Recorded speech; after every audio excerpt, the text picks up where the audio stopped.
আপনারা ভালো করে জানেন। তো কি যে ভালো লাগছে বলে বোঝাতে পারবো না, মনে হচ্ছে এবং আজকে সবাইকে দেখে আপনাদেরকে দেখে খুব ভালো লাগছে। আচ্ছা, সব প্রতিবন্ধকতা জয় করে দেশ উন্নয়নের শিখরে পৌঁছে যাক, এটাই আমাদের এটাই আমরা চাই। সাংস্কৃতিক জায়গাটা কেমন দেখবেন যে নির্বাচনের পরে? নির্বাচন দুইটাই ছিল, সেই জায়গা থেকে আসলে গণভোটের ইস্যুটা আগে থেকেই মানে জেনে বুঝে সেভাবে আসা হয়েছে কিনা, নাকি এখানে আসার পর সিদ্ধান্ত নেওয়া হয়েছে গণভোটের ইস্যুটা? আগে থেকেই অবশ্যই চিন্তা করে এসেছি।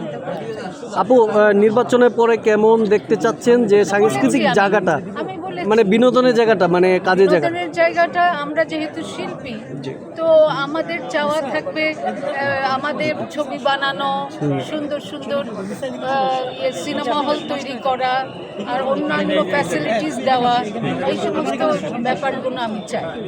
আপু, আরেকটা বিষয় একটু জানতে চাইবো যে আপনি দীর্ঘদিন মানে কাজের বিরতি, মানে কি কারণে, যদি একটু আপনার আপুও বলেছে এখানে কি এই জিনিসটা ভালো ছোট করে একটু বলবেন যে? আচ্ছা, ছোট করে সত্যি কথা বলতে আমি আমার বয়সে যা অর্জন করেছি, যে সুনাম, যে পুরস্কার যা পেয়েছি, সেগুলো এখন পেতে গেলে সুন্দর গল্প লাগবে, সুন্দর ছবি লাগবে, চ্যালেঞ্জিং রোল লাগবে, যেগুলো এখন আসছে না বিদায় আমার করা হচ্ছে।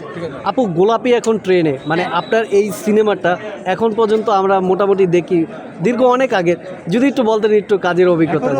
অভিজ্ঞতা ওই সময় এত সুন্দর গল্প বলেছিলেন আমজাদ হোসেন, যে তখন অন্যান্য সব শিডিউল ক্যান্সেল করে এই ছবিটি আমরা দীর্ঘদিন ওই মানিকগঞ্জ, ঝিটকা, নবগ্রাম এইসব জায়গায় থেকে নদীর পাড়, অনেক শীত ঠান্ডা, তার মধ্যে কাজ করেছি। ট্রেনেও একটা কাজ ছিল, ট্রেনের ব্যাপারে ছিল, এই কাজগুলো খুব সুন্দরভাবে করেছি। একটা ডায়লগ আমার খুব ভালো লাগে, ওখানে বলা হচ্ছে যে তোমার টিকিট কই, তুমি ফার্স্ট ক্লাসে বসছো কেন, তোমরা ফার্স্ট ক্লাসে কেন? বাংলাদেশে কোনো ক্লাস নায়িকা, আমরা হক করে এক ক্লাসে, এই যে কথাটা, এটা কিন্তু সবাই রিলিফের গুদামে চাল